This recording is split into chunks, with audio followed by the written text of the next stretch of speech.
एक समय की बात है कि सुदामा ने श्री कृष्ण भगवान से कहा कि उसे श्री कृष्ण भगवान की माया नगरी के दर्शन करने हैं, लेकिन श्री कृष्ण भगवान ने कभी भी सुदामा को स्पष्ट उत्तर नहीं दिया अपनी माया नगरी के बारे में। पर सुदामा भी कहाँ पीछा छोड़ने वाले थे। वह हर रोज श्री कृष्ण भगवान से उनकी माया नगरी के बारे में पूछता रहता था। भगवान ने सोचा कि आज क्यों ने सुदामा को माया नगरी के दर्शन करवा दिए जाए।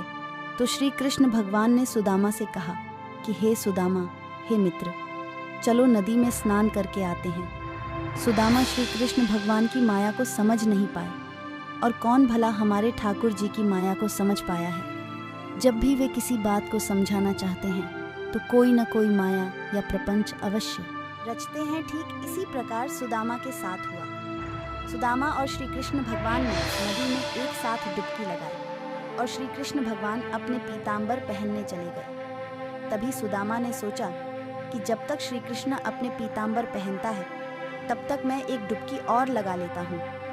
जैसे ही सुदामा ने दूसरी डुबकी लगाई तो वह नदी में बह गया और बहता हुआ नदी के दूसरे किनारे पर जा पहुँचा, जहाँ पर बहुत से लोग खड़े हुए थे, और एक हाथी ने सुदामा के गले में फूल माला डाल दी। तभी वहाँ खड़े सभी लोगों ने तालियां बजाना शुरू कर दी और कहने लगे, महाराज की जय हो, नए महाराज की जय हो। तब सुदामा ने पूछा कि यह सब क्या है। तब एक बुजुर्ग व्यक्ति ने बताया कि हमारे राजा की मृत्यु के पश्चात हम नए राजा के चुनाव के लिए इसी नदी के किनारे पर आकर खड़े हो जाते हैं, और जिसके गले में यह हाथी फूल माला डालता है वह हमारा नया राजा माना जाता है। आप, यह पूरा राज्य आपका है और आप हमारे राजा हो। यह सब देखकर सुदामा बहुत खुश हो जाता है। वह सुदामा की एक सुंदर सी राजकुमारी के साथ शादी कर दी जाती है। अब कुछ समय बीतने के बाद सुदामा के बच्चे हो जाते हैं और पूरे परिवार के साथ सुदामा बहुत खुश था।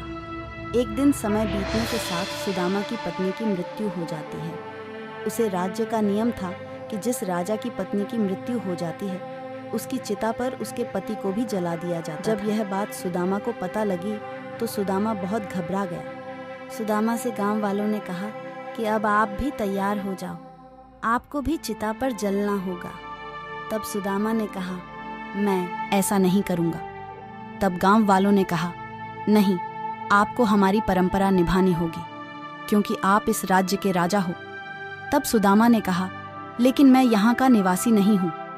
तब गांव वालों ने कहा कि जब आपको राजा बनाया गया तब आपने ऐसा नहीं कहा कि मैं राजा नहीं बनूंगा, क्योंकि मैं इस राज्य का निवासी नहीं हूँ।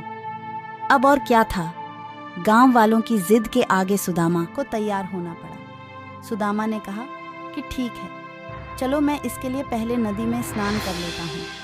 तब गांव वालों ने कहा कि इसका ध्यान रखना होगा, वरना कहीं यह भाग सकता है। इसके लिए चारों तरफ पहरा लगा दिया। जैसे ही सुदामा ने नदी में डुबकी लगाकर बाहर आता है तो क्या देखा है कि श्री कृष्ण भगवान अभी भी अपने पीतांबर पहन रहे थे। घबराए हुआ सुदामा श्री कृष्ण भगवान के पास दौड़कर जाता है और श्री कृष्ण भगवान से कहता है कि हे कृष्ण, मैं अब देख रहा हूँ वह सत्य है, या जो मैंने थोड़ी देर पहले देखा वह सत्य है। तब अपने ठाकुर जी वही चेहरे पर मंद मंद मुस्कान लिए हुए और हंसते हुए कहते हैं कि हे सुदामा, हे मित्र, जो तुम अब देख रहे हो वह सत्य है, और जो तुमने थोड़ी देर पहले देखा वह तो सिर्फ मेरी रची हुई एक माया थी, जिस माया के जाल में तुम उलझकर अपने अस्तित्व को ही भूल गए थे और तुम उसे ही सत्य मानने लगे थे। यह जीवन चक्कर और क्या है, मेरे द्वारा रचा हुआ एक माया जाल है जिसमें हर व्यक्ति को अपना अपना रोल निभाना होता है, अपनी अपनी भूमिका के अनुसार। जिसका रोल जहाँ खत्म हो जाता है उसे वापस मेरे पास लौटकर आना होता है, और मनुष्य मेरे द्वारा रची हुई इस माया जाल को वह सत्य मान बैठता है। वह इस माया जाल में इतना उलझ जाता है कि अपने अस्तित्व को भी भूल बैठता है और वह सत्य को नकारना चाहता है। लेकिन सत्य यही है कि वह एक स्वतंत्र आत्मा है और मनुष्य ने इस आत्मा को अनेक बंधनों में उलझा दिया है। मनुष्य ये समझ ही नहीं पा रहा कि वह एक अकेली आत्मा है और ये रिश्ते नाते, भाई बंधु, बेटा बेटी, पति पत्नी, सभी बस इस जीवन के संबंध है। यह जीवन खत्म, ये रिश्ते नाते सब खत्म। पर पता नहीं क्यों मनुष्य इस सत्य को स्वीकार करना नहीं चाहता। आखिर इतना क्यों उलझा रखा है अपने आप को मेरा अपना अपने के चक्कर में, जबकि इसका अपना कुछ भी नहीं है। यह सब संबंध सोई हुई आत्मा का एक स्वप्न। जिस दिन आत्मा जागृत हो जाएगी उसे दिन यह सब स्वप्न टूट जाएगा और यह सब खेल खत्म हो जाएगा। तब यह आत्मा वापस लौटकर मेरे पास आ जाएगी, अकेली ही अपना सफर तय करती हुई। तब आत्मा को एहसास होगा कि क्या सत्य था कि अपना सारा जीवन मोह माया रिश्ते नातेदारी में ही उलझकर यूं ही गवा दिया। क्या पाया क्या खोया तब एहसास होगा, लेकिन तब तक समय बीत चुका होगा। इसीलिए हमेशा खुश रहना।